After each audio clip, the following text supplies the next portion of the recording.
A mediados de 1987, la Universidad de Antioquia sufrió una racha de asesinatos sin precedentes en su historia. En un lapso de 5 semanas, 9 personas, entre estudiantes y profesores, fueron asesinados en diferentes puntos de Medellín. Muy pronto hubo indicios de que esa cadena de atentados era atribuible a un grupo llamado Amor por Medellín, una célula paramilitar comandada por quien sería uno de los criminales más feroces en la historia de Colombia, Carlos Castaño. En repudio a esa ola de violencia se llevó a cabo una marcha por la vida. La manifestación iba encabezada por algunos profesores de la universidad, reconocidos por su compromiso con la defensa de los derechos humanos. Este es Héctor Abad Gómez, profesor de la Facultad de Medicina, hablando con una periodista durante la marcha. Es defender el derecho a la vida, es protestar contra todos los asesinatos que se han venido cometiendo en la ciudad de Medellín y en todas las ciudades colombianas. Es reivindicar el derecho a la alegría, a la felicidad de la gente, de los jóvenes, de los viejos, de las mujeres. Es reivindicar en sí la vida que la queremos y no la queremos perder. Estas palabras tendrían con el paso de los días una connotación terrible. Varios de los líderes de esa marcha morirían baleados en las semanas siguientes, incluido el propio Héctor Abad. También el papá de ella. Hola, mi nombre es Natalia Valencia Zuluaga. El papá de Natalia, Pedro Luis Valencia, era senador por la Unión Patriótica, un partido político nacido de las negociaciones entre la guerrilla de las FARC y el gobierno de Belisario Betancur. Pedro Luis, al igual que Héctor Abad, era también profesor de la Universidad de Antioquia. A la mañana siguiente de haber estado en la marcha, mientras dormía, 3 hombres tocaron a la puerta de su casa. Beatriz, su esposa, se levantó rápido de la cama y se acercó a la ventana junto a la puerta. Los tipos le dijeron que eran policías y que tenían una orden de allanamiento. Ella es Beatriz. Estaba un hombre que dijo que venía a hacer un allanamiento porque estaban buscando armas. Yo le dije que no, que en mi casa no había armas, que le señalé que las armas estaban en la cabeza. Beatriz discutió con ellos, les dijo que la casa pertenecía a un senador y que por ende estaba protegida por inmunidad parlamentaria. En todo caso, como para ganar tiempo, mientras se le ocurría qué hacer, les dijo que en un momento les abriría la puerta. A partir de aquí, los hechos son confusos en la memoria de Beatriz. Ella cree recordar que su esposo se acercó, quizás inquieto por el ruido, y allí, al tenerlo al frente, uno de los hombres disparó a través del vidrio. Beatriz, en una reacción casi instintiva, fue hasta el cuarto de su hijo menor, de Santiago, para protegerlo. Encerrados, ella arropándolo con su cuerpo, oyó un estruendo. Los hombres habían chocado la puerta del garaje con un campero para ingresar a la casa y asesinar a Pedro Luis. Ella es de nuevo Natalia. Eso fue muy rápido y fue una balacera muy, muy horrible. Yo me desperté porque estaban disparando dentro de la casa. Me acuerdo de haber salido del cuarto a fijarme qué era el ruido y de ver a mi papá en la parte de adelante de la casa lleno de sangre, con una persona dentro de la casa disparándole, y había otra desde afuera. Natalia recuerda haber visto a su papá apoyado en sus rodillas y manos, como gateando. Un momento después lo vio ya desplomado.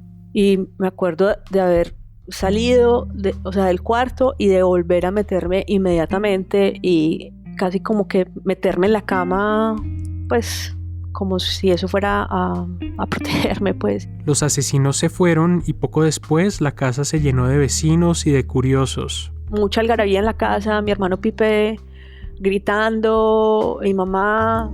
Pipe, por cierto, era el mayor de los 3 hijos que vivían allí. Él, junto a su mamá, sacó a sus hermanos menores de la casa. Mi hermano Pipe entra y me carga, y a nosotros, o sea, a mi hermanito menor y a mí él desde su cuarto y a mí en el mío, pues nos cubren como con una sabanita o con una cobija o algo así para sacarnos de la casa y para que no veamos a mi papá. Entonces nos sacan como para protegernos de ver a mi papá ahí, un charco de sangre espantoso, y nos llevan a la casa de una vecina. El juez de instrucción criminal que hizo el levantamiento del cadáver esa mañana concluyó que el senador Pedro Luis Valencia había muerto luego de recibir más de 15 impactos de subametralladora. Tenía tiros en la cabeza, en las manos, en el pecho y en las piernas. Con él ya eran 4 los congresistas de la Unión Patriótica que morían violentamente en el último año y más de 400 los militantes asesinados. Cada vez era más claro que detrás de todas esas muertes había un plan macabro para exterminar a un partido político.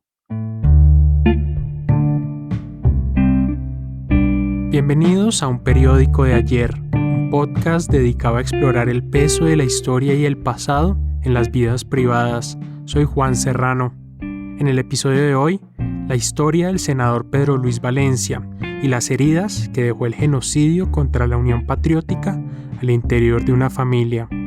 A partir de aquí, mi colega Alejandra Vergara se hace cargo del relato.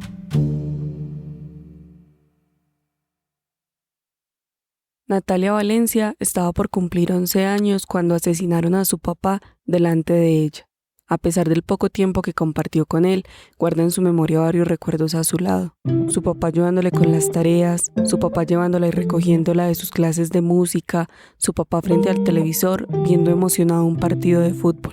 Era muy simpático verlo ver fútbol porque él tuvo época de futbolista cuando estaba más joven y veía fútbol moviendo los pies, o sea, como jugando mientras que estaba viendo el partido. Pero de esos años al lado de su papá, quizás lo que Natalia más recuerda es el miedo.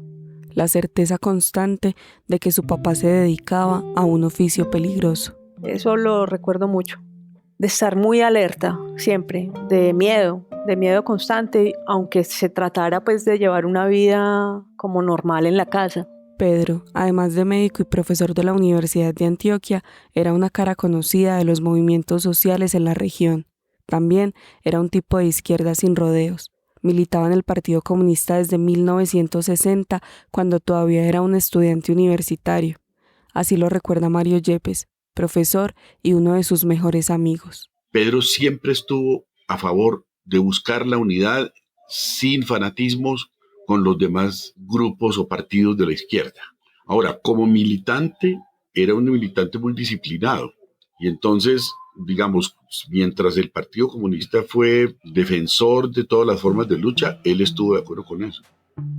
Ahora, hay que tener en cuenta que en la Colombia de finales de los 70 y comienzos de los 80, ser comunista militante era cargar un lastre muy pesado.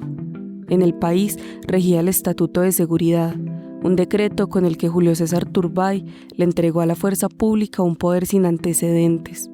Con el pretexto de combatir a un supuesto enemigo interno, se penalizó la protesta social y los militares podían detener a cualquier persona por mera sospecha y juzgarla en consejos de guerra verbales. Ese ambiente enrarecido de brutal represión condujo a muchos militantes a moverse en la clandestinidad.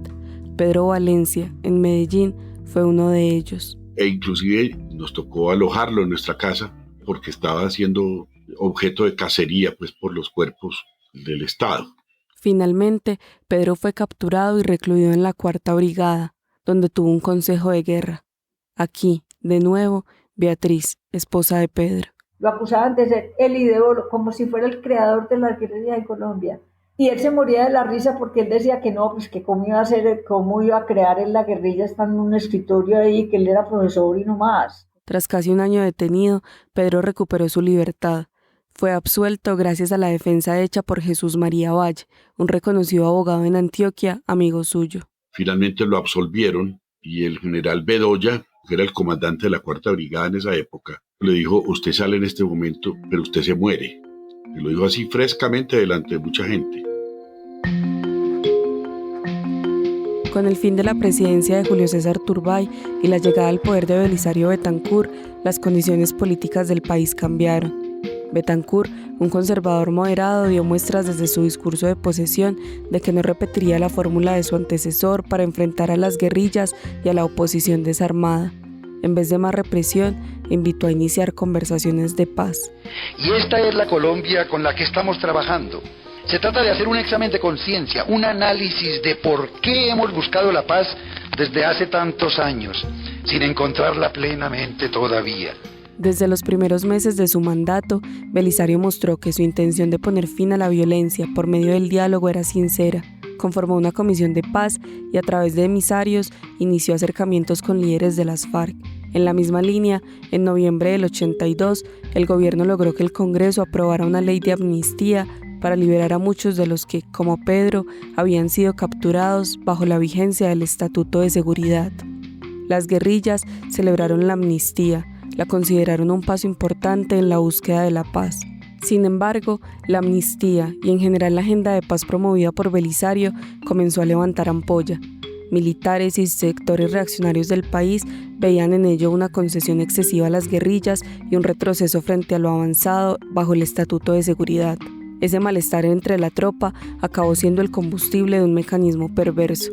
Con la complicidad y la colaboración activa del ejército, surgieron en distintas zonas de Colombia estructuras paramilitares dispuestas a hacer el trabajo sucio de aniquilar a la izquierda armada y desarmada. Para 1983, las ejecuciones extrajudiciales se dispararon en Colombia. Mientras tanto, en Medellín, Pedro y Beatriz vivían una época de zozobra. Además de la advertencia que le hicieron a él en la 4ª Brigada, a su casa llegaban sufragios y también llamaban para amenazarlo. El hostigamiento aumentó a tal punto que decidieron irse del país. Invitado por la Universidad de Moscú, Pedro viajó junto a su esposa Beatriz a la Unión Soviética para pasar un año estudiando.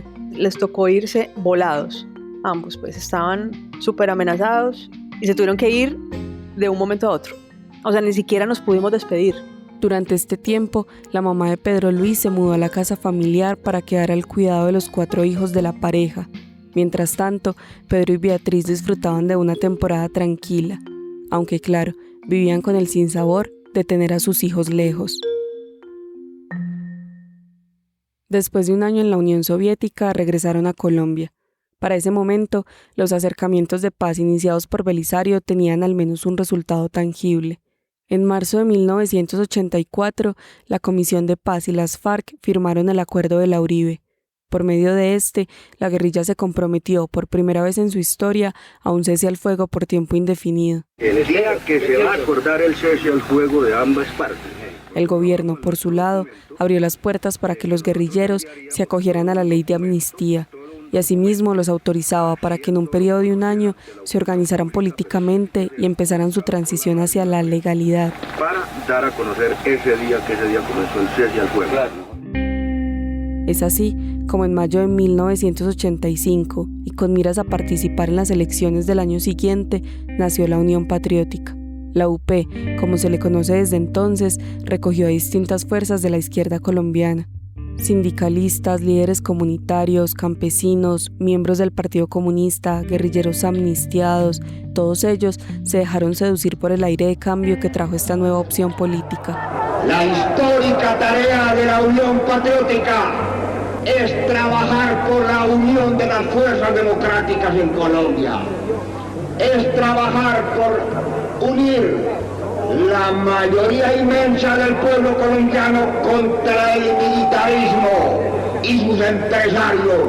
Sin embargo, hubo algo bastante inusual en el surgimiento de la Unión Patriótica, y era que a las FARC, al mismo tiempo que se le dio luz verde para crear un partido político, también se le permitió mantenerse en el monte. El hecho de que gente que no se había desmarcado de la lucha armada entrara a la vida pública y electoral se convirtió en la excusa perfecta del paramilitarismo y sus aliados para iniciar una cacería contra los militantes de la UP. Las primeras señales de lo que se venía se dieron en el mismo 85. Fue ahí cuando empezaron los asesinatos selectivos. Pedro Luis era consciente de la cacería que se había desatado y de los peligros que entrañaba militar en la UP. Sin embargo, eso no lo disuadió para aceptar el ofrecimiento de integrar la lista de candidatos de ese partido al Senado de la República. Estaba aceptando una oportunidad especial para servirle a la sociedad y al mismo tiempo estaba tomando un riesgo cierto, un riesgo que era muy probable que lo llevara a las consecuencias que ya en ese momento estaba sufriendo mucha gente de la UP.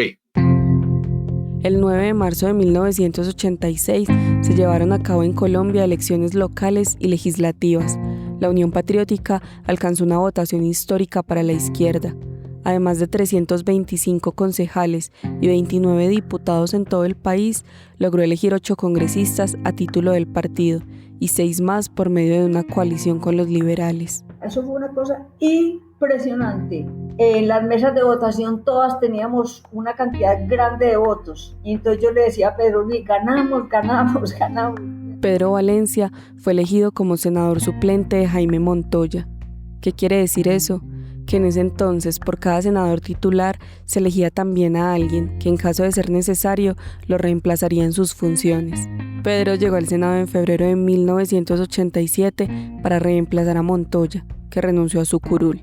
Para ese momento, la situación de seguridad de los miembros de la UP era crítica.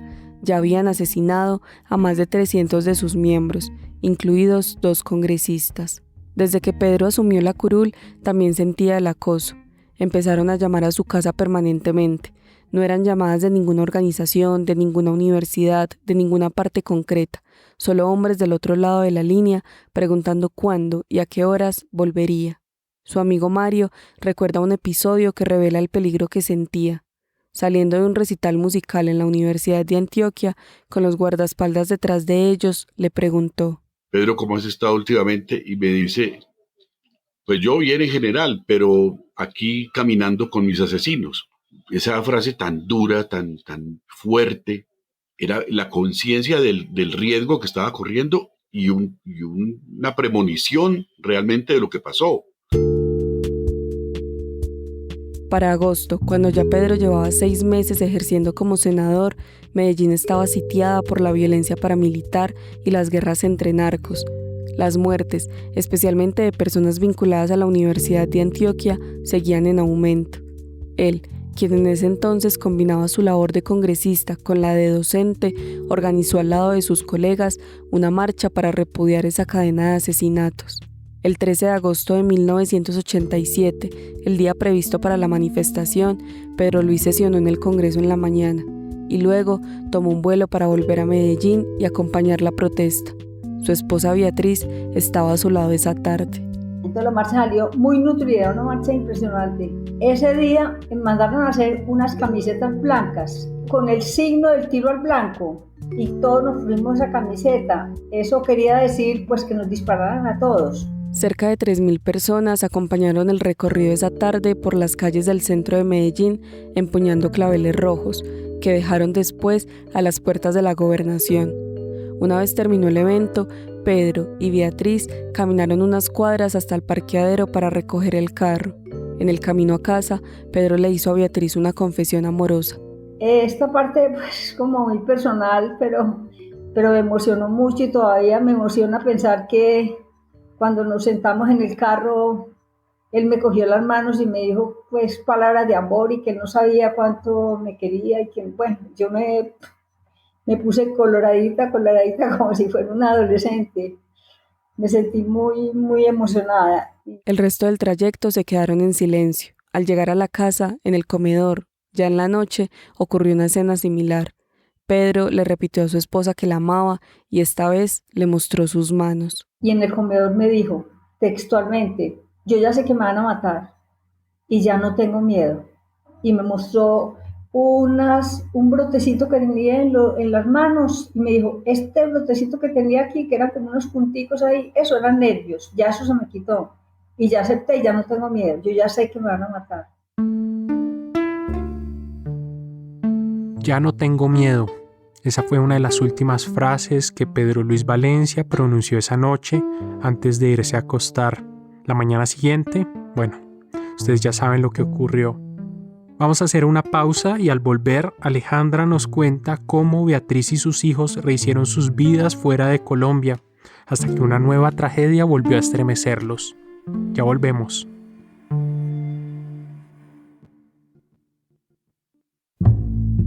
Hola, aquí de nuevo Juan Serrano. En La No Ficción, la casa productora de este podcast, le apostamos a las buenas historias bien investigadas que entretienen y al mismo tiempo tocan fibras humanas. Todos dentro del equipo disfrutamos muchísimo con lo que hacemos, pero claro, es un trabajo que toma tiempo y cuesta plata. Las donaciones de nuestros oyentes nos ayudan a cubrir esos costos y contribuyen a que podamos dedicar meses a producir cada una de nuestras historias. Si quieres ayudar a sostener este proyecto, entra a patreon.com/lanoficción. Puedes donar a partir de $2 al mes. De nuevo, patreon.com/lanoficción. Ok, de vuelta con el episodio. Por ser senador de la República, la muerte de Pedro Luis Valencia estuvo rodeada de un ritualismo especial. El cuerpo fue llevado en helicóptero a Bogotá para ser velado en el Capitolio Nacional. Sus colegas del Senado repudiaron el crimen y en señal de duelo levantaron anticipadamente la siguiente sesión plenaria. Un par de días después, su cuerpo fue devuelto a Medellín, donde lo esperaba su familia. Para llevar su féretro hasta la gobernación, si no estoy mal. Y eso fue una marcha multitudinaria. Durante la marcha fúnebre lo acompañaron sus compañeros militantes, sus estudiantes, amigos y colegas. Héctor Abad Gómez, que moriría baleado una semana después, dedicó una de sus últimas columnas a comentar el asesinato de su amigo Pedro. Lo mismo hizo al aire en su programa radial, Pensando en Voz Alta.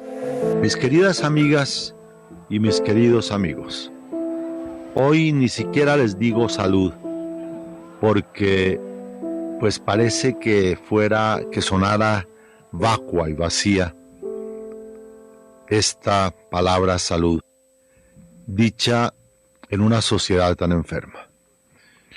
Realmente es conmovedor que la brutal respuesta a la gran marcha que hicimos por el derecho a la vida en la ciudad de Medellín el jueves pasado haya sido respondida brutalmente el mismo viernes por la mañana con el asesinato de Pedro Luis Valencia. ¿Por qué estamos perdiendo los colombianos este derecho elemental que es el derecho a la vida?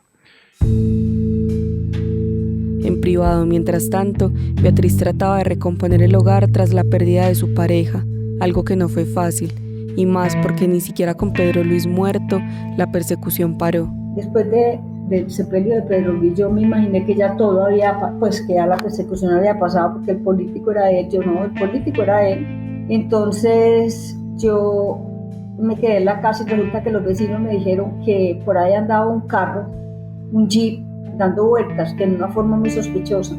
Entonces ahí me tocó salir corriendo. También por esos días, uno de los que había sido escoltas de su esposo le dijo a Beatriz que se perdiera, que ella estaba en peligro. Ante eso, no le quedó otro camino que huir con sus hijos. Casualmente nos encontramos en un centro comercial donde estaban en su carro sin saber qué hacer. Entonces en ese momento los invitamos a que se vinieran a nuestra casa. Con Mario y su familia estuvieron varias semanas. De la casa de Mario pasaron a esconderse en el sótano de la casa de su mamá. Nosotros estuvimos varios días ahí y un día llegaron a tocar la puerta principal. Llegaron y a preguntar por mi mamá. Entonces en ese momento creo que quien había atendido pues como la puerta era una de las cuñadas de mi mamá y todo el mundo sabía que nadie podía hablar de dónde estábamos ni nada de eso. Entonces ella dijo que no, que mi mamá no estaba ahí, que ella no sabía. Pero mi tío lo siguió y unas cuadras después se subió en un carro de la policía. Así pasaron por las casas de varios amigos y familiares. Y así nos fuimos yendo y nos fuimos yendo. Pero a donde fueran, seguían sintiéndose vigilados. Hasta que después terminamos en Bogotá y en Bogotá, Beatriz decidió jugarse una última carta. Un tiempo después logramos irnos del país. Amigos de Beatriz del Partido Comunista le ayudaron para que el gobierno cubano la recibiera como refugiada política. Así, luego de 3 meses de llevar una vida de fugitiva, salió para La Habana al lado de Santiago y Natalia. Y la salida de Bogotá fue uno de los episodios más estresantes porque estábamos absolutamente aterrorizados de la policía, aterrorizados de cualquier ente estatal. Fue un momento muy, muy aterrador hasta que llegamos a Panamá. Y en Panamá fue como, logramos salir de allá, ¿cierto? Logramos como cruzar el, el abismo, pues. Ya a bordo del avión que las llevaría a La Habana, Natalia recuerda que el piloto tuvo con ella un bonito gesto, un detalle que en una hora tan oscura lo ha agradecido siempre. Yo no sé si sabían que nosotros íbamos como huyendo, no sé, no tengo la menor idea, pero el piloto nos dejó entrar a mi hermanito y a mí a la cabina en el momento en que íbamos a aterrizar en La Habana. Y era de noche, y fue era como estar montado en una nave espacial y ver toda la fila de luces que tiene una pista de aterrizaje casi que en cámara lenta, pues eran situaciones como muy anormales dentro de la anormalidad que estábamos viviendo. En La Habana, luego de vivir un tiempo en un hotel, se instalaron en un apartamento. Primero los tres, Beatriz, Santiago y Natalia, y al cabo de un par de meses se les unió Felipe, otro de los hijos de Beatriz que se había quedado en Medellín terminando el bachillerato. En Cuba, ya reunidos los cuatro, poco a poco encontraron la tranquilidad que les había sido esquiva durante tanto tiempo. Felipe entró a la escuela de medicina becado. Natalia y Santiago, que en Medellín estudiaban música, entraron a un conservatorio. Beatriz, mientras tanto, estudiaba historia y se dedicaba al cuidado de sus hijos. Vivían de la pensión de Pedro por haber sido senador y de un estipendio mensual del gobierno cubano por su condición de refugiados. Nosotros logramos como integrarnos a la vida cotidiana cubana muy bien, de hacer lo que hace cualquier niño allá y empezar a hacer como a rehacer la vida, a rehacerla. En Cuba, por ratos, se permitieron el lujo de ser felices, aunque a veces costaba desaprender esos códigos asociados al peligro con los que habían vivido en Medellín. La Habana era muy oscura en esa época y a nosotros nos daba mucho miedo, pues porque en Colombia una calle oscura pues no significa otra cosa que peligro, ¿cierto? Y poco a poco nos fuimos como acostumbrando a que podíamos caminar tranquilamente por la calle sin esa tensión con la que veníamos. Desde La Habana, Beatriz seguía ligada a la Unión Patriótica. El presidente del partido, Bernardo Jaramillo, durante una visita a Cuba le había ofrecido que fuera representante de la UP en ese país, lo cual ella aceptó. Era un cargo diplomático sui generis que la obligaba a asistir a actos sociales y atender eventos protocolarios del gobierno cubano. En parte por eso, por esa responsabilidad dentro de la UP, Beatriz seguía pendiente de lo que sucedía en Colombia y con tristeza veía cómo la violencia continuaba diezmando su partido. Para comienzos de 1990 ya eran más de 500 los militantes asesinados, entre ellos congresistas, concejales, diputados y un candidato presidencial. Y el conteo seguía. Así transcurrieron varios años para la familia de Beatriz. Cuba, a raíz del colapso de la Unión Soviética, entró en una época de recesión económica, conocida como el periodo especial. Hubo escasez de alimentos y miles de cubanos se embarcaban en balsas y en botes para salir en busca de las costas de la Florida. Con todo y eso, a pesar del deterioro de la isla, no puede decirse que esa haya sido una mala época para Beatriz y sus hijos. Fue un momento absurdo. Sin embargo, puedo decirte que sí tengo claramente un momento de felicidad en Cuba. Fue un momento muy, muy feliz, a pesar de de esto que te estoy contando. Alrededor de la muerte de Pedro, sin embargo, se creó en la familia una zona de silencio. Rara vez tocaban el tema y eso hizo que cada uno aprendiera a asimilar su ausencia en soledad. Natalia, por ejemplo, se demoró muchos años en contarle a su mamá que ella había visto cómo mataban a su papá. Todo el tema del asesinato de mi papá fue tan duro y tan doloroso que nosotros durante mucho tiempo no hablamos de eso. Lo más difícil siempre era la llegada del aniversario de su muerte en agosto, que además coincide con el mes de cumpleaños de Natalia, Beatriz y Santiago.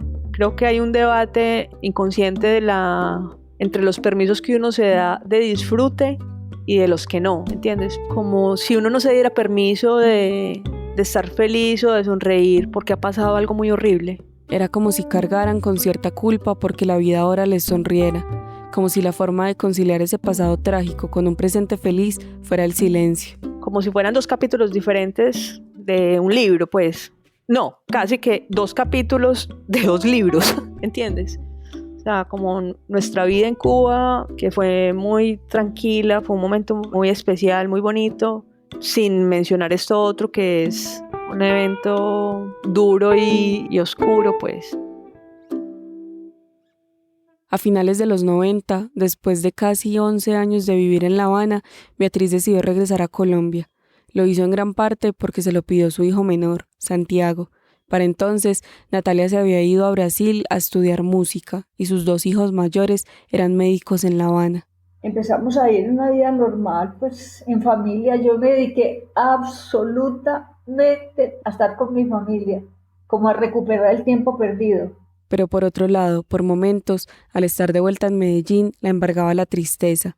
Había lugares a los que prefería no ir, pues le evocaban recuerdos que dolían. Te digo, cuando íbamos a la universidad, a cualquier cosa que nos invitaran a algún acto, alguna cosa, a mí me temblaban las piernas. Y entraba llorando y salía llorando de la universidad. Porque era como si el asesinato no hubiera sido hacía 1000 años, sino ayer. Sin embargo, al que más le costó acoplarse a la vida otra vez en Medellín fue a Santiago. Tras unos meses de haber regresado, comenzó a mostrar signos de depresión. Le advertía a su mamá que él se iba a morir joven y que por favor no se fuera a poner triste. También, a cada rato, le decía que la vida era una tontería y que le hacía falta a su papá. Me lo dijo, mamá, yo no quiero ir sin mi papá. Yo no voy a vivir sin mi papá, me está haciendo más falta que todo el mundo. En el colegio todos los muchachos tienen papá y yo no. De los pensamientos negativos, Santiago pasó a intentar quitarse la vida. Y en ese momento, pues, cuando supe que eso estaba pasando, a mí me dio, pues, como una locura, como de irme para donde estaban ellos. ¿A qué? No sé, pero en mi cabeza estaba, es mejor 3 que 2. Durante meses, la casa se llenó de tensiones. Los episodios de autoagresión de Santiago se volvieron reiterados y nada lograba sacarlo de ese hoyo negro. Tenía novia, tocaba en una banda de música, asistía a terapia, pero los pensamientos suicidas lo asediaban. A final de año, para cambiar de aire y relajarse unas semanas, Beatriz armó un paseo a Cuba con la familia. La idea era encontrarse con sus 2 hijos que vivían allá y pasar las navidades juntos los 5. Santiago, sin embargo, se negó a ir. O mejor, dijo que prefería pasar las fiestas con su novia, pero prometía que les llegaba en enero. Entonces Santiago se quedó en Medellín y mi mamá y yo nos fuimos para Cuba. Y estando allá en Cuba, pues Santiago se quitó la vida, o sea, en enero. Murió en el apartamento donde vivían. Para Natalia, las razones del suicidio de su hermano son claras. Él me dijo, no sé, un mes antes, un par de meses antes, yo ya creo que sé qué es lo que me pasa y yo no he podido superar la muerte de mi papá. Santiago era el chiquito de mi casa y era absolutamente apegado a mi papá y mi papá a él. Sin haber superado aún el shock de la muerte de Santiago, la familia tuvo que enfrentarse otra vez a nuevos señalamientos. En 2001, el periodista Mauricio Aranguren publicó el libro Carlos Castaño, Mi Confesión, un libro de memorias del jefe paramilitar. En él, Castaño admite haber dirigido el operativo en el que fue asesinado Pedro Luis y justifica sus acciones diciendo que Valencia era, comillas, la reencarnación de Stalin. Incluso cuenta que durante la preparación de este atentado se infiltró en varias conferencias del ex senador para conocerlo mejor y darse cuenta de que él solo era, otra vez comillas, un atizador más de la guerra y lucha de clases, uno de los tantos cerebros de izquierda que tenía que ser apagado. Según Castaño, Valencia era un guerrillero que junto a Beatriz permitían que su casa fuera usada como punto de paso para secuestrados antes de ser llevados al monte. A ver, como la reacción primaria que me da ese segmento del libro, pues es de mucha rabia, porque todas son mentiras, absolutamente todas son mentiras, y mentiras dichas por un asesino, pues. Imagínate qué cosa tan infame decir que un médico, que una calidad de médico, un profesor universitario, que era un secuestrador.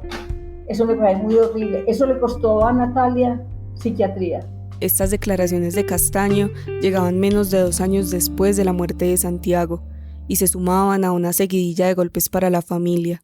Con el libro Mi Confesión, sin embargo, Beatriz confirmó una idea que le daba vueltas desde hacía un tiempo, desde que meses atrás había visto esto en televisión. ¿Cómo cree Carlos Castaño que se lo imaginaban los colombianos? Bueno, una persona común y corriente que ha tenido que ocultar su rostro por medidas de seguridad. El 1 de marzo del 2000, Colombia vio por primera vez la cara de Carlos Castaño. Fue en una entrevista que le concedió al periodista Darío Arizmendi.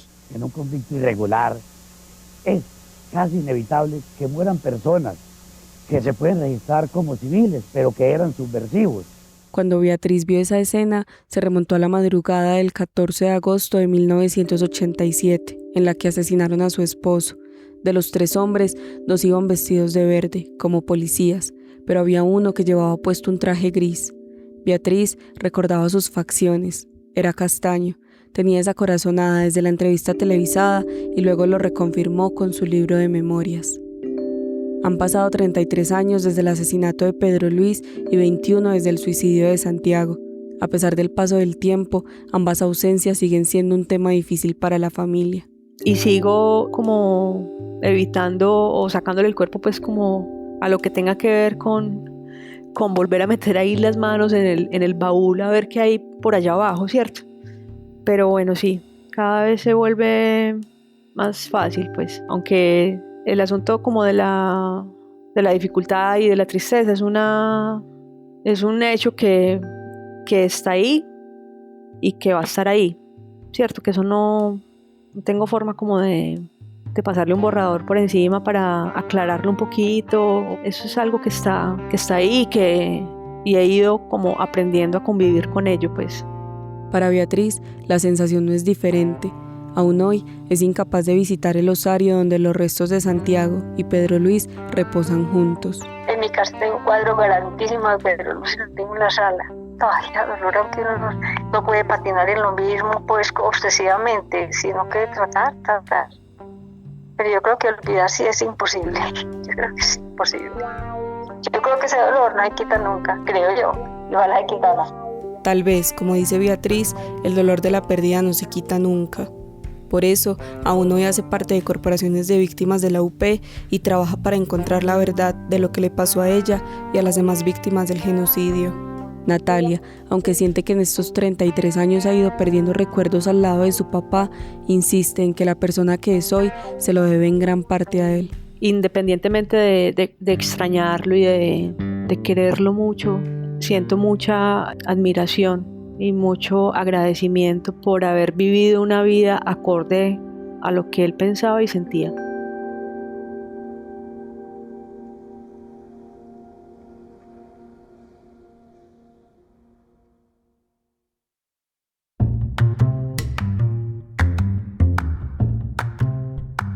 Esta historia fue escrita por Alejandra Vergara y editada por mí. La mezcla y el diseño de sonido son de Daniel Díaz. Los audios de Héctor Abad Gómez fueron tomados del documental Carta a una sombra, dirigido por Daniel Abad. Un periódico de ayer es una producción de la no ficción y es realizado gracias al apoyo de PRX y el Google Podcast Creator Program. Recuerden que nos pueden seguir en redes sociales, estamos como @lanoficción en Instagram y Twitter. Si te gustó este episodio, compártelo, ayúdanos a correr la voz. En el próximo episodio... Cuando yo ganaba las carreras de Fórmula 4 en Inglaterra, o sea, era como si yo fuera un héroe. Pero entonces cuando yo llegué a la Fórmula 1, y lógicamente mucha emoción por yo llegar a la Fórmula 1, pero apenas empecé yo a no clasificar en las carreras, y la mayoría de las carreras no las terminamos y eso, entonces ahí la prensa me empezó a dar a mí muy duro. Un agradecimiento especial a los oyentes donantes de la no ficción, entre ellos a Andrés Camilo Ballén, Ausberto Rosas, Camilo Arango, Camila Rivera, Carla Suat, Carlos Leiva, Carlos Silva, Carlos Valencia, Carolina Torres y Claudia Soto. Si tú quieres ayudar a sostener este proyecto, visita la página patreon.com/lanoficción. Puedes donar a partir de $2. Mi nombre es Juan Serrano. Nos vemos la otra semana.